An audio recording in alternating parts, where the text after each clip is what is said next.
Bağat avtosavdanın hürmetli abunachlar. Birinci filialında şöyle 2 tane Captiva avtomobilimiz var. Şuları sizlere xudo xolasa deyin obzor etib beraman. Kelsangiz avtokredit, barter, naqd pul asosida şu mashinalarimizni xarid qilishingiz mumkin.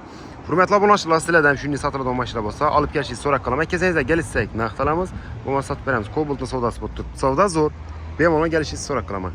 2013 Captiva oq svet rodnoyi Bağat avtosavdoni hurmatli abunachlar, birinchi filialda 4 tane yumshoq bo'lim metan gaz ustun qilingan 166 ming yurgan rodnoy mashinamiz bahasi 142 million so'm xarid qilaverasizlar.